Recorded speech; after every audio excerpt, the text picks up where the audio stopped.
রবীন্দ্রনাথ ঠাকুর বাংলা সাহিত্য পড়তে গেলে এই নামটা তো আসবেই, কিন্তু প্রতিযোগিতামূলক পরীক্ষার জন্য ধরুন বিসিএস এর মতো পরীক্ষার জন্য প্রস্তুতি নেওয়ার সময় তার এই বিশাল সাহিত্যকর্ম রীতিমতো একটা একটা হিমালয়ের মতো সামনে এসে দাঁড়ায়।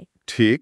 আজ আমরা ঠিক এই হিমালয়টাকেই জয় করার একটা সহজ রাস্তা খোঁজার চেষ্টা করব। আমাদের সামনে আছে বেশ কিছু অনলাইন স্টাডি গাইড, যেগুলো পরীক্ষার সিলেবাস মাথায় রেখেই তৈরি করা। আমাদের আজকের মিশন হল রবীন্দ্রনাথের উপন্যাস, ছোট গল্প, নাটক আর কবিতার জগৎ থেকে সেই সব মুক্ত খুঁজে বের করা যা পরীক্ষার জন্য সবচেয়ে জরুরি আর কি সহজে মনে রাখা যায়। ঠিক তাই। আসল প্রশ্নটাই হল, একজন পরীক্ষার্থী এত বিশাল সাহিত্য জগৎকে কিভাবে দেখবে? সব কি পড়া সম্ভব, বা তার দরকারই বা আছে? না, সম্ভব না। আসল কথা হল, তার কোন কাজগুলো থেকে, কোন ধারণাগুলো থেকে প্রশ্ন বারবার ফিরে আসে, সেই প্যাটার্নটা ধরতে পারা। চলুন আজ সেই প্যাটার্নটাই খুঁজে বের করা যাক। দারুণ একটা পয়েন্ট। তাহলে চলুন শুরু করা যাক একদম গোড়া থেকে, মানে তার ব্যক্তিগত জীবন থেকে, কারণ এখান থেকেও কিন্তু সরাসরি কিছু প্রশ্ন চলে আসে। অবশ্যই আসে। যেমন জন্ম তারিখ ৭ই মে ১৮৬১ আর মৃত্যু ৭ই আগস্ট ১৯৪১। বাবা দেবেন্দ্রনাথ ঠাকুর, মা সারদা সুন্দরী দেবী। আর গুরুদেব, বিশ্বকবি, এই উপাধিগুলো তো আমাদের সবারই জানা। এখানে একটা বিষয় খেয়াল করার মতো, তার শিক্ষা জীবন। তিনি কিন্তু প্রথাগত স্কুল কলেজের ছাত্র ছিলেন না। হ্যাঁ, প্রাতিষ্ঠানিক শিক্ষার প্রতি তার একটা অনীহা ছিল। একদম। তিনি ছিলেন মূলত স্বশিক্ষিত, আর এই স্বাধীন চিন্তার পরিবেশটাই হয়তো তাকে এতটা মৌলিক আর সাহসী করে তুলেছিল। এর সবচেয়ে বড় প্রমাণ তো ১৯১৩ সালের নোবেল পুরস্কার।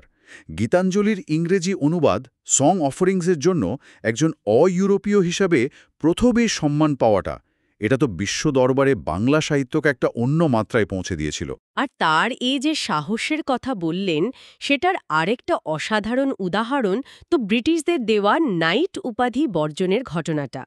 ১৯১৫ সালে উপাধি পেলেন, আর ১৯১৯ সালে ফিরিয়ে দিলেন। হ্যাঁ, জালিয়ানওয়ালাবাগ হত্যাকাণ্ডের প্রতিবাদে।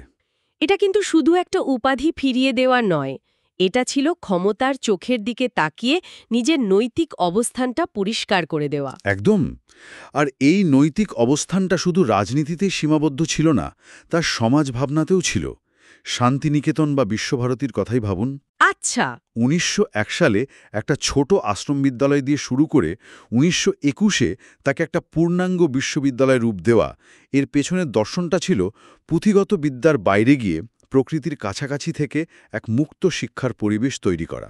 আর সবচেয়ে অবাক করা বিষয় হল, ভারত আর বাংলাদেশ দুটি দেশের জাতীয় সঙ্গীতই তার লেখা। এটা বিশ্বেই বিরল। একজন মানুষের সৃষ্টিকর্ম দুটি দেশের জাতীয় পরিচয়ের অংশ হয়ে গেছে। তার এই যে গভীর নৈতিক অবস্থান আর রাজনৈতিক চেতনা, যা আমরা জালিয়ানওয়ালাবাগের ঘটনায় দেখলাম, এরই প্রতিচ্ছবি কি আমরা তার উপন্যাসগুলোতেও পাই না? বিশেষ করে যখন তিনি জাতীয়তাবাদের মতো একটা জটিল বিষয় নিয়ে লিখছেন। অবশ্যই পাই। এখান থেকেই আমরা সরাসরি তার উপন্যাসের জগতে ঢুকে যেতে পারি। আপনার প্রশ্নের সেরা উত্তর হলো গোরা আর ঘরে বাইরের মতো উপন্যাস। গোরা। গোরাকে তো মহাকাব্যিক উপন্যাস বলা হয়। ধর্ম, জাত, জাতীয়তাবাদ আর ব্যক্তির আত্মপরিচয়ের যে সংকট, সেটাকে তিনি এই উপন্যাসের বিশাল ক্যানভাসে এঁকেছেন। আর ঘরে বাইরে? আবার ঘরে বাইরে উপন্যাসের স্বদেশী আন্দোলনের প্রেক্ষাপটে তিনি দুই ধরনের জাতীয়তাবাদের সংঘাত দেখান। একদিকে নিখিলেশের মানবতাবাদী উদারনৈতিক জাতীয়তাবাদ, আর অন্যদিকে সন্দীপের উগ্র জাতীয়তাবাদ। ঠিক, উগ্র সহিংস জাতীয়তাবাদ। এই বিতর্কটা আজও কতটা প্রাসঙ্গিক, তাই না? আর সত্যিই তাই। উপন্যাসের কথায় যখন এলাম, তখন চোখের বালির কথা আলাদা করে বলতেই হয়। প্রায় প্রশ্ন আসে, রবীন্দ্রনাথের প্রথম সার্থক মনস্তাত্ত্বিক উপন্যাস কোনটি? উত্তর তো এটাই, চোখের বালি। কিন্তু বিনোদিনী চরিত্রটিকে কেন বাংলা সাহিত্যের প্রথম আধুনিক নারী চরিত্র বলা হয়? শুধু কি একজন বিধবার ভালোবাসার অধিকার নিয়ে সরব হওয়ার জন্য? সাহসের থেকে বড় কথা হল বিনোদিনীর আত্মসচেতনতা। সে শুধু পরিস্থিতির শিকার নয়, সে নিজের ইচ্ছা, অনিচ্ছা, আকাঙ্ক্ষা নিয়ে সচেতন। আচ্ছা। সে সমাজের নিয়মকে প্রশ্ন করছে। তার ভেতরের যে জটিল মনস্তত্ত্ব, একই সাথে ভালোবাসা, ঈর্ষা আর প্রতিশোধের আগুন, এই জিনিসটাই তাকে চিরাচরিত দুঃখী নায়িকাদের থেকে আলাদা করে আধুনিক করে তুলেছে। রবীন্দ্রনাথ যেন চরিত্রের মনের ভেতরে একটা ক্যামেরা বসিয়ে দিয়েছিলেন। আমার কাছে আবার শেষের কবিতার ব্যাপারটা সব সময় খুব মজার লাগে। নামের কারণেই তো কতজন এটাকে কাব্যগ্রন্থ ভেবে ভুল করে। হ্যাঁ, তা তো করেই। কিন্তু নামের বাইরেও এই উপন্যাসের ভাষা, অমিত লাবণ্যের সংলাপ সবকিছুতেই তো কবিতার ছোঁয়া। ফর্ম নিয়ে এমন একটা পরীক্ষা নিরীক্ষা করা, এটা তো খুব সাহসী একটা পদক্ষেপ ছিল, তাই না? নিঃসন্দেহে। আর পরীক্ষার জন্য এই তথ্যগুলো খুব জরুরি। যেমন শেষের কবিতা একটি কাব্যধর্মী উপন্যাস। তার প্রথম প্রকাশিত উপন্যাস বউ ঠাকুরানীর হাট। সেটা ৮৮৩ সালের। হ্যাঁ, আর শেষ উপন্যাস ৪ অধ্যায় ১৯৩৪-এ। আর একটা দারুণ সংযোগ হল তার রাজর্ষি উপন্যাসটির নাট্যরূপ হল বিসর্জন, একটা সাহিত্যকর্ম থেকে আরেকটা রূপান্তর। এই ধরনের তথ্য পরীক্ষকদের খুব পছন্দের। তার উপন্যাসের বিশাল ক্যানভাসে আমরা গোটা সমাজকে দেখেছি, কিন্তু রবীন্দ্রনাথ এখানেই থামেননি। তিনি হয়তো বুঝতে পেরেছিলেন যে জীবনের বড় বড় সংকটের পাশাপাশি মানুষের মনের ছোট ছোট মুহূর্তের আবেগ, ছোট ছোট দুঃখ, আনন্দগুলোও ধরার প্রয়োজন আছে। আর সেই তাগিদ থেকেই কি তিনি ছোট গল্পের জগতে এলেন, যেখানে তিনি এক একটি চরিত্রের মনের গভীরে ডুব দিয়েছেন? খুব সুন্দর একটা সংযোগ। হ্যাঁ, তাকে তো বাংলার ছোট গল্পের জনকই বলা হয়। তার প্রথম গল্প ভিখারিনী আর শেষ গল্প ল্যাবরেটরি। আর এই দীর্ঘ সময়ে লেখা প্রায় ৯৫টি গল্প সংকলিত হয়েছে গল্পগুচ্ছতে। আর কি অসাধারণ সব বিষয়! দিনা পাওনা গল্পের কথাই ধরুন। যৌতুকের মতো একটা সামাজিক ব্যাধি নিয়ে লেখা বাংলা সাহিত্যের প্রথম সার্থক গল্প। নিরুপমা চরিত্রটা। হ্যাঁ, নিরুপমা চরিত্রটার মাধ্যমে তিনি দেখালেন পণ প্রথার বলি হয়ে কিভাবে একটা মেয়ের জীবন শেষ হয়ে যায়। গল্পটা ১০০ বছরেরও বেশি আগে লেখা, কিন্তু মনে হয় এই তো সেদিনের কথা। আর কিছু গল্প আর চরিত্র তো আমাদের মজ্জাগত হয়ে গেছে। পরীক্ষার জন্য এগুলো খুব গুরুত্বপূর্ণ। যেমন কাবুলিওয়ালা গল্পের রহমত আর মিনির সম্পর্কটা। আচ্ছা। আফগানিস্তানের এক ফল বিক্রেতার সাথে কলকাতার এক ছোট্ট মেয়ের যে স্নেহ আর বন্ধুত্বের সম্পর্ক, তা তো দেশ, কাল, ধর্মের সব সীমানা পেরিয়ে গেছে। একদম। আবার পোস্টমাস্টার গল্পের রতন নামের অনাথ মেয়েটির নিঃস্বার্থ ভালোবাসা আর পোস্টমাস্টারের চলে যাওয়া দৃশ্যটা মন খারাপ হয়ে যায় ভাবলেই। আর ছুটি গল্পের ফটিক, গ্রাম থেকে শহরে আসা এক কিশোরের মনস্তাত্ত্বিক যন্ত্রণা। তার সেই আকুতি, মা এখন আমার ছুটি হয়েছে মা, আমি বাড়ি যাচ্ছি। এই লাইনটা পড়লে কার না চোখে জল আসে। ঠিক। আর ওই গল্পেরই আর একটা বিখ্যাত উক্তি তো প্রায় পরীক্ষায় উদ্দিষ্ট করতে দেওয়া হয়, ১৩-১৪ বছরের ছেলের মতো এমন বালাই আর নাই। এখানে একটা খুব ইন্টারেস্টিং ব্যাপার আছে, যা পরীক্ষার জন্য মনে রাখা দরকার। রবীন্দ্রনাথের কাজ কিভাবে অন্য শিল্পীদেরও অনুপ্রাণিত করেছে। যেমন সত্যজিৎ রায়ের বিখ্যাত সিনেমা চারুলতার কথা তো আমরা সবাই জানি, সেটি কিন্তু রবীন্দ্রনাথের নষ্টনীর গল্প অবলম্বনে তৈরি। ঠিক, একটা ছোট গল্প থেকে কিভাবে একটা বিশ্বমানের চলচ্চিত্র হতে পারে, এটা তার শ্রেষ্ঠ উদাহরণ।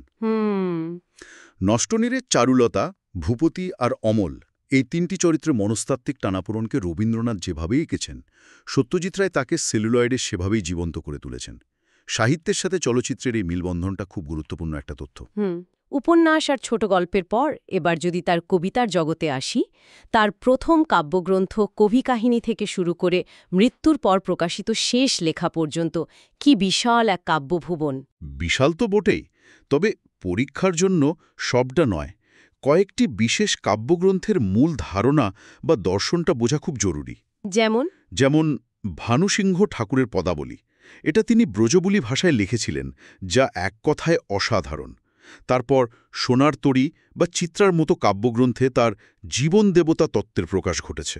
এই জীবন দেবতা ধারণাটা নিয়ে অনেকের মধ্যেই একটু ধোঁয়াশা কাজ করে। সহজ করে বললে এটা আসলে কি? সহজভাবে বললে এটা কবির ভেতরের এক চালিকা শক্তি বা প্রেরণা। এই শক্তি তাকে দিয়ে শিল্প সৃষ্টি করায়, আবার তার জীবনের সমস্ত কর্মফলকে সংগ্রহ করে নিজের কাছে রেখে দেয়। আচ্ছা, সোনার তরী কবিতার মাঝির মতো? ঠিক ধরেছেন, সেই মাঝির কথা ভাবুন। সে তার সমস্ত ফসল, অর্থাৎ তার সৃষ্টিকর্ম নৌকায় তুলে দেয়, কিন্তু নৌকায় তার নিজের জায়গা হয় না। সেই নৌকার চালকই যেন তার জীবন দেবতা, যে শুধু সৃষ্টিকে গ্রহণ করে, স্রষ্টাকে নয়। এই গভীর দার্শনিক ভাবনাটাই তার অনেক কবিতাকে অন্য মাত্রা দিয়েছে। দারুণ ব্যাখ্যা। এটা মনে রাখলে বিষয়টা বোঝা অনেক সহজ হয়ে যায়। আরেকটা কাব্যগ্রন্থের কথা খুব শোনা যায়, বলাকা। 1916 সালের। বলা হয় এটা প্রথম বিশ্বযুদ্ধের প্রেক্ষাপটে লেখা এবং এতে গতিবাদের কথা আছে। হ্যাঁ, কিন্তু ভাবার বিষয় হল বিশ্বযুদ্ধের মতো একটা ভয়ঙ্কর ধ্বংসযজ্ঞের মাঝে দাঁড়িয়ে একজন কবি কেন গতির কথা বলছেন? তাই তো। কারণ রবীন্দ্রনাথ স্থিবিরতাকে, পুরনোকে, জীর্ণতাকে আঁকড়ে থাকাকেই ধ্বংসের মূল কারণ হিসেবে দেখছিলেন। তার কাছে গতি মানেই ছিল জীবনের লক্ষণ, নতুন সৃষ্টির সম্ভাবনা। আচ্ছা। বলাকা কাব্যের যে উড়ন্ত হাঁসের ঝাঁক, তারা তাই শুধু পাখি নয়, তারা হলো পরিবর্তনের প্রতীক, যা জরাগ্রস্ত পৃথিবীকে পেছনে ফেলে নতুন দিগন্তের দিকে এগিয়ে চলেছে। এই দৃষ্টিকোণ থেকে দেখলে বিষয়টা আরও সহজে মনে থাকবে। আর পুনশ্চ কাব্যগ্রন্থের মাধ্যমে তো তিনি বাংলা কবিতায় গদ্য কবিতার ধারাটাই প্রতিষ্ঠা করলেন।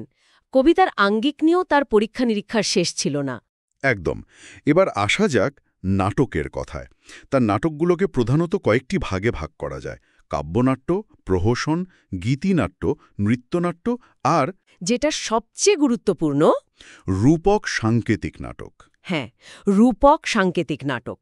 পরীক্ষার জন্য এই ভাগটি সবচেয়ে বেশি গুরুত্বপূর্ণ। যেমন রক্তকরবী।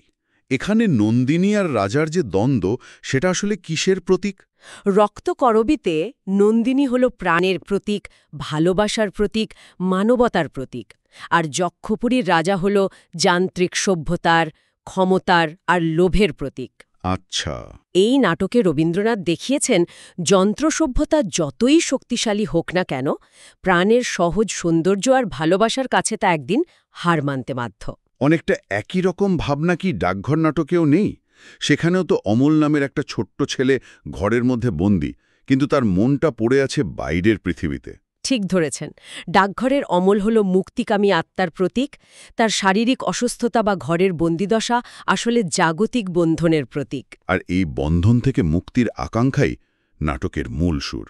একদম। একইভাবে অচলায়তন নাটকটি হল প্রথাগত শিক্ষা ব্যবস্থা আর অন্ধ সংস্কারের অচলায়তন ভাঙার বিদ্রোহের গল্প। এই নাটকগুলোর ভেতরের প্রতীকী অর্থটা ধরতে পারলে পরীক্ষার প্রশ্নগুলো সহজ হয়ে যায়।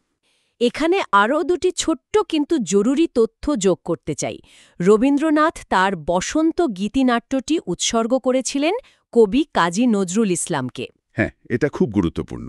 বাংলা সাহিত্যের দুই মহিরুহের মধ্যে কি অসাধারণ শ্রদ্ধার সম্পর্ক।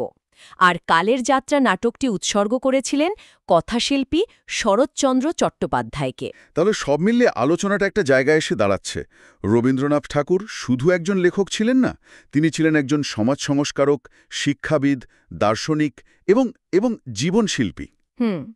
তার সৃষ্টিকর্ম মানব মনের প্রতিটি কোণ এবং সমাজের প্রতিটি দ্বন্দ্বকে স্পর্শ করেছে। ঠিক তাই।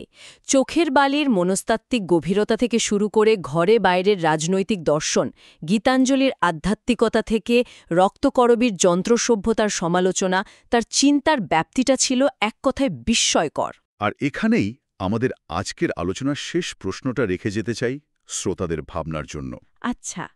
প্রশ্নটা হলো, একজন মানুষ কিভাবে সাহিত্যের এতগুলো ভিন্ন ভিন্ন শাখায় উপন্যাস, ছোটগল্প, কবিতা, নাটক, গান সমানভাবে শিখর স্পর্শ করতে পারলেন? এবং শুধু লিখলেনই না, প্রত্যেকটি শাখাকে এমন এক গভীর দার্শনিক চিন্তায় সমৃদ্ধ করলেন যা আজও আমাদের সমাজ ও ব্যক্তিজীবনকে বুঝতে সাহায্য করে। এর পেছনের রহস্যটা কি? এ বিষয়টি নিয়ে আরও গভীরে ভাবা যেতে পারে।